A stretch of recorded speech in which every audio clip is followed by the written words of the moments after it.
O ponto central de Cachoeira do Sul possui um núcleo de edificações, a maioria desocupadas, que guardam parte da memória de uma preciosa época para a cidade, a área dos engenhos. Tempos em que a economia local era pródiga, a cidade crescia e a abundante cultura do arroz e sua cadeia produtiva impulsionavam tudo isso. As lavouras eram cultivadas sem muito maquinário, a produtividade dependia muito do trabalho braçal, mas as colheitas eram fartas. A existência dos engenhos para o processamento do cereal foi uma consequência natural. E o posicionamento desses gigantes na área central da cidade era puramente estratégico. Esses engenhos representavam, não é, a força da economia de Cachoeira. E, notadamente, naquele espaço, a presença da estação ferroviária era determinante para que esses engenhos também se concentrassem naquele local. Pela facilidade do transporte da produção, pela facilidade de chegada até esses estabelecimentos dos mecanismos que, na maioria das vezes, eram importados, não é, da Europa. Enfim, aquele se transformou num espaço de pujança econômica do município. Por isso a gente tem essa marca, não é, esse título de capital nacional do arroz, porque a nossa produção era tão significativa, a qualidade da produção também era destacada, assim como toda a modernidade da época aplicada à produção. Então, toda a tecnologia disponível e mesmo tecnologia gerada e criada em Cachoeira para o beneficiamento do arroz era utilizada. E se ainda hoje a imensa chaminé de cerca de 55 metros de altura se destaca na paisagem urbana, imagine há quase 80 anos quando foi construída. Ela complementou o complexo industrial do Engenho Resch, dos sócios Reinaldo Resch e Edvino Schneider, inaugurado em 1921, que sustentou por décadas a posição de maior da América Latina. A locomotiva a vapor de 480 HPs veio da Alemanha e imprimiu um novo ritmo à jornada de trabalho de 24 horas por dia. A máquina gerava energia para a indústria através da queima da casca de arroz. No auge da safra, o número de funcionários chegava a 450. O gigante parou de funcionar na década de 80. Seu Vilton vivenciou um tanto dessa história. Ele trabalhou 37 anos no engenho em vários setores até chegar a classificador de arroz. De manhã era aquela correria de gente, esses que trabalhavam de terno estavam certos, né? Mas os outros para fazer carregamentos e os caminhões que chegavam, eram filas de filas ali, e arroz ensacado na beira das abas que tinha agora não tem mais. E assim por diante. Era bonito de se ver. Hoje a gente passa ali e a gente fica até triste de ver, né? O que era aquilo. Do jeito que funcionava aquilo ali era fora de série, não tem com explicação.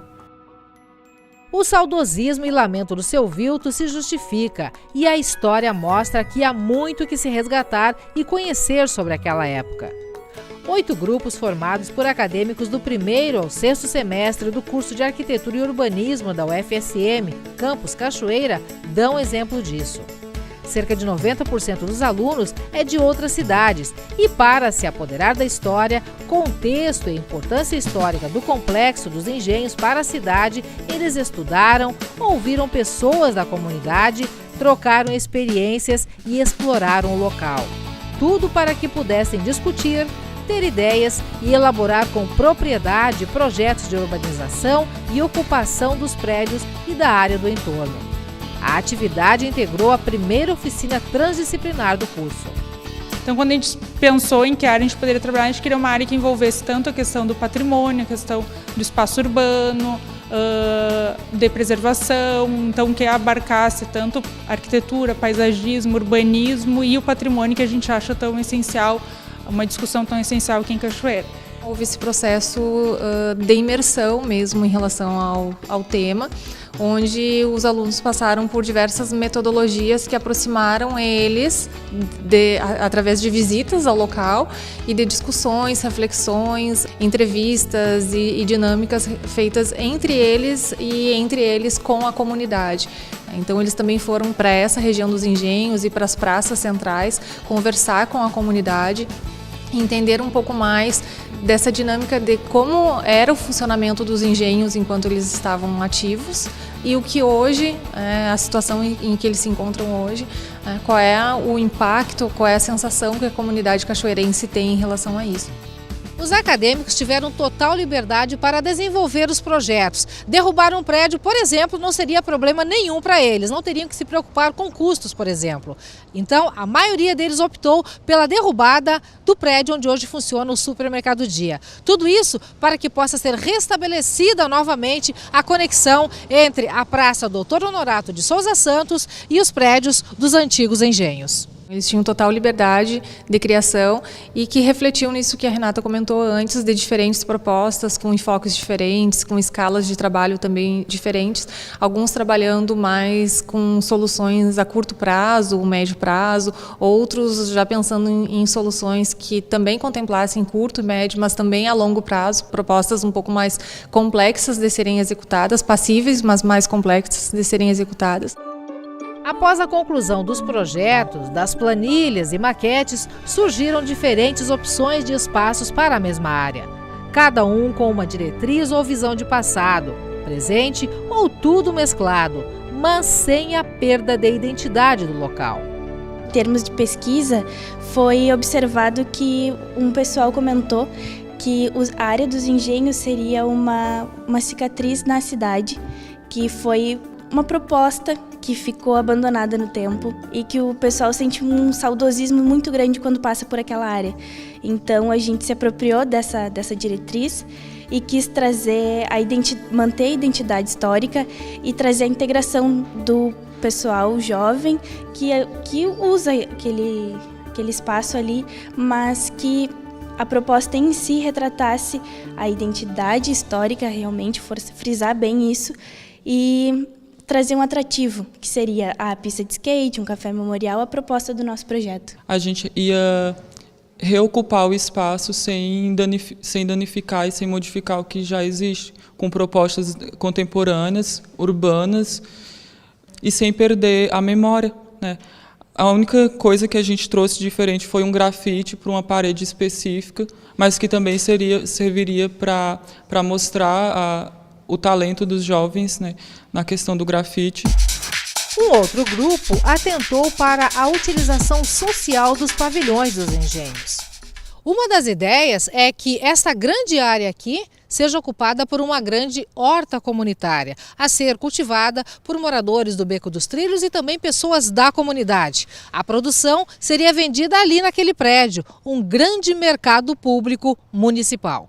A gente procurou abrigar o mercado, dar esse uso a um pavilhão, justamente pelos outros usos que a gente propôs em outros pavilhões, que seriam os ateliês, as oficinas para trabalho artesanal ou então um centro profissionalizante, porque inclusive durante o workshop a gente percebeu, a gente conversando com as pessoas, algumas mencionaram a questão do emprego, a capacitação profissional, então a gente disponibilizaria essas áreas a profissionalização, capacitação das pessoas para que elas pudessem ter uma fonte de renda. E mais uma vez, quase que abusando um pouco do processo de criatividade, já que tiveram toda a liberdade para isso, os acadêmicos tiveram uma outra ideia: utilizar esse prédio, por exemplo, como um núcleo habitacional que seria ocupado principalmente por moradores do Beco dos Trilhos, para que eles tivessem uma maior inserção social e também pudessem participar em nível de igualdade de todas as atividades que seriam desenvolvidas aqui neste amplo centro cultural. Creche numa praça, tem clube social, são várias ideias diferentes que vocês propõem para aquele local. Sim, a gente pensou em atender todas as necessidades que nos foram passadas e juntar tudo, já que é um lugar grande e que a gente poderia juntar todo mundo ali além da passagem que tu poderia vir do Beco dos Trilhos, que já é uma interação com aquele povo que sempre ficou excluído ali num canto, a gente pensou em juntar todas elas num grande ambiente e que pudesse atender todos os tipos, se não que nenhuma mãe, se a mãe quiser ir trabalhar, assim, se precisar trabalhar no final de semana, ela pode ficar ali, o filho pode ficar ali com algum parente, ou em dia de semana ela pode ir para a creche, se o idoso quiser fazer algum trabalho, quiser fazer alguma oficina, ele também pode ir ali e obter algum conhecimento novo. Mas não é só isso. Dentro das possibilidades de urbanização da área dos engenhos idealizadas pelos acadêmicos, ainda tem propostas como espaço para cinema ao ar livre, ciclovia, memorial, restabelecer o caminho da ferrovia na praça, tudo para tornar a região um centro integrado de convivência, preservando as memórias do local e sugerindo utilização social e coletiva da estrutura já existente. Mas, ao que parece, todo esse trabalho feito pelos alunos do curso de Arquitetura e Urbanismo da UFSM não deverá ficar só no papel, como era a intenção inicial. Alguma coisa ou muita coisa poderá e deverá ser aproveitado pelo secretário do Meio Ambiente através de um projeto que está sendo elaborado, né, secretário, dentro da pasta de revitalização dos espaços urbanos de Cachoeira do Sul. O que na prática deve acontecer a partir de agora? Na verdade, nós temos assim um potencial em relação à universidade, né, no curso de Arquitetura e Urbanismo, no sentido de nos estruturar melhor, no sentido de nos passar, agregar mais valor, digamos, subsídios para que nós possamos fazer um trabalho bem elaborado. Existe uma ideia de que nós tenhamos uma praça de alimentação, da qual nós vamos concentrar a parte dos trailers e revitalizando um espaço que hoje é ocioso. Dos projetos elaborados pelos alunos, existe alguma coisa que a gente já possa destacar que poderá ser aplicado naquele espaço? Principalmente na área de urbanismo, no sentido de revitalização de espaços que estão ociosos dentro da cidade, ou revitalizando esses espaços, um dos grupos que se trabalhou na ideia de reformulação na praça. Então, com isso, vai ser troca de ideias, né? Porque hoje o que nós temos? Nós temos um canal, através de uma professora, a Letícia, da qual nós temos assim a ideia de trabalhar a demanda de outros projetos para nós, que nos venha nos facilitar, ou que venha nos tornar ingredientes, ou que possamos ter ferramentas para tornar nossos projetos mais interessantes. Uma parceria que surge. É uma parceria que surge, não somente para o espaço aqui da Honorato, mas bem como nas demais praças da área das áreas verdes do município.